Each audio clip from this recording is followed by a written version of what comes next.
In this video, I'm gonna teach you how to link Capcom ID to PlayStation 5. It's a very easy process, so make sure to follow along. In order to play certain Capcom titles on the PlayStation 5, you will need to link your Capcom ID to your PlayStation Network account. So you need to establish this link, and then once you go over to play the game on your PlayStation 5, just make sure that you are signed into the same PlayStation Network account. So to start, go over to this website, cid.capcom.com, or you can look for Capcom ID on Google. Just make sure that you arrive at the official website. With this done, you will be able to establish this link. So sign into your account by clicking this menu icon at the top right corner of the screen. If you aren't signed in, they will give you a warning telling you that an identity verification is required, so just sign in using your credentials. If you need to, recover your password and such, but once you are signed in or you create the account, click on the account page. You will be redirected here.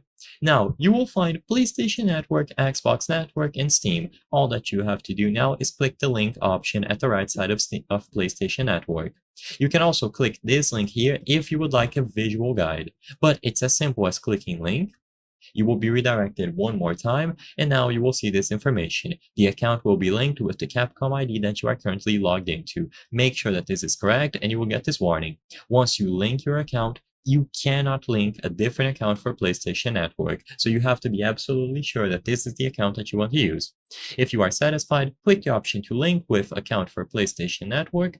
You will be redirected into the Sony or PlayStation website, and now you can sign in with your credentials. For this video, I'm not going to complete this process, but it's as simple as including your PlayStation Network credentials, and once this link has been established, you will be able to use this Capcom ID to play.